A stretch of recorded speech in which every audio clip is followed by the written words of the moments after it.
샬롬, 릴스로 하나님의 복음을 전하려 노력하는 저는 홍익대 CCC 오준택 순장입니다. 벌써 평일이 지나고 즐거운 주말이 왔습니다. 주말에도 말씀을 묵상하며 주 안에서 승리하는 여러분 되시기를 소망합니다. 오늘 본문은 야곱과 그의 두 아내에 대한 이야기가 나오고 있습니다. 야곱에게는 두 아내 레아와 라헬이 있었습니다. 그중 야곱은 라헬을 더 사랑했습니다. 여호와는 레아가 사랑받지 못함을 보시고 라헬이 아닌 레아의 태를 열어주셨습니다.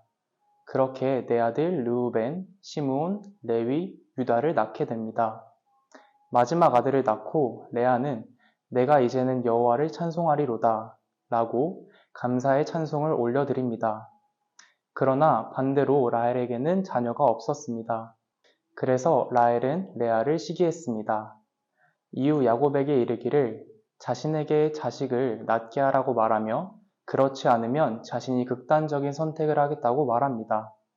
이때 야곱은 그대를 임신하지 못하게 하시는 이는 하나님이시니 내가 하나님을 대신하겠느냐고 말하며 자녀를 낳게 하는 것이 하나님으로 인함임을 고백합니다. 라헬은 자신이 아이를 낳지 못하자 여종을 통해 아이를 낳아 경쟁자로 생각한 자신의 언니 레아를 이기고자 했습니다. 레아와 라헬의 자녀 다툼은 점점 번져 그녀들의 시종에게 아이를 낳게 하는 싸움으로 번지게 됩니다. 라헬이 자신의 여종 빌라를 통해 아이를 낳으려고 하자 레아도 자신의 시녀 실바를 야곱에게 주어 아이를 낳게 합니다. 과연 이 싸움에서 이기는 사람이 있는 걸까요? 남편의 사랑을 얻기 위해 자매가 다투게 되고 결국 사랑이 아니라 부부의 관계가 아이를 낳는 성공의 수단으로 변질됩니다. 레아와 라헬 사이에 흐르는 묘한 기류는 이들의 집안 전체에 영향을 미쳐 야곱의 자녀들이 자라는 동안 긴장 속에서 살아야 하는 악영향을 주었을 것입니다. 오늘 본문에서 레아가 비록 야곱에게 사랑을 받지 못했지만 하나님이 출산을 허락해 주셨고 이를 통해 남편의 사랑은 돌아오지 않았지만 출산과 아들들을 통해 충분한 위로와 사랑을 느꼈습니다. 표면적으로 볼 때 라헬이 더욱 야곱의 사랑을 받았으니 라헬에게 태가 열리는 것이 마땅해 보이나 하나님은 그렇게 하지 않으셨습니다. 고통과 아픔으로 힘들어하고 있는 레아에게 찾아오셔서 위로하셨습니다. 이를 통해 영적으로 아파하는 자를 만져주시는 주님의 성품을 알 수 있습니다. 그리고 라헬에게는 다른 사람의 고통을 이해하도록 연단의 시간을 허락하십니다. 또한 레아의 고통이 찬양으로 바뀌는 모습이 굉장히 인상 깊었습니다. 우리의 어려움은 그 자체로 있으면 더 악화하거나 그저 그렇게 끝나기 마련인데 이 고통이 주님으로 인해 해결되었을 뿐 아니라 소망으로 변화되어 살아갈 힘을 더해 주셨습니다.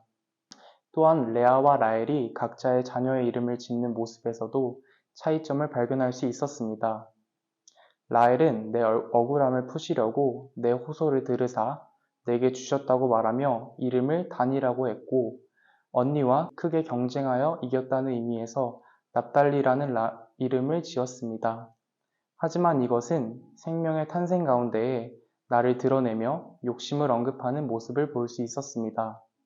그러나 레아는 복되다는 의미에서 갓으로 기쁘다는 의미에서 아셀이라고 지었습니다. 하나님께서 주신 찬양과 감사의 감정이 이어져 오고 있는 것을 볼 수 있었습니다. 레아는 남편의 사랑을 얻기 위한 고통, 라헬은 자녀를 얻기 위한 고통의 시간을 보냈습니다.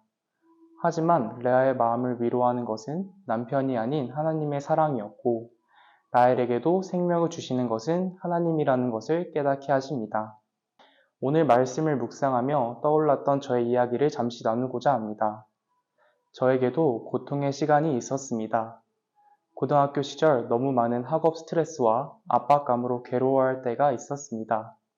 대학교에 왔지만 제 생각과 마음이 이미 세상에 속해 있어서 주변 친구와 저를 비교하게 되고 경쟁 사회에서 누군가를 짓밟고 올라서야 할 것 같은 느낌이었습니다.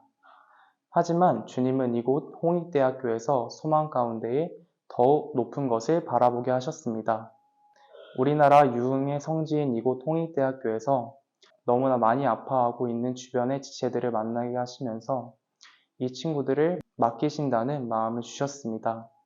저는 그때 비로소 주님을 인격적으로 만났고 만난 후에는 소망을 발견하게 하신 주님께 찬양과 감사한 마음이 커졌습니다. 저의 유일한 만족은 하나님으로부터 온다는 것을 깨닫자 저의 고통이 주님으로 인해 변화된 것입니다. 이후 저는 주님의 권능을 찬양하는 마음으로 사역을 지속할 수 있고 더욱 헌신할 수 있는 마음도 더해주셨습니다. 풍삼 독자 여러분, 살아가다 보면 누구에게나 어려움과 고통이 찾아옵니다. 때로는 주님께서 나의 이야기를 들어주시지 않는 것 같고 주님의 계획이 느껴지지 않을 때가 있을 수 있습니다. 하지만 은혜를 베푸시는 하나님은 우리의 아픔과 고통을 그냥 두시지 않으시는 분입니다. 우리를 누구보다 잘 아시며 그 마음을 섬세하게 만져주시는 주님입니다. 주님만을 의지하십시오. 반드시 여러분의 삶을 변화시켜 주실 줄 믿습니다. 우리의 만족은 오직 주님께만 있습니다. 여호와를 전심으로 찬양하며 영광 드러내는 삶, 그렇게 살아가는 풍산 구독자 여러분 되기를 소망합니다. 샬롬.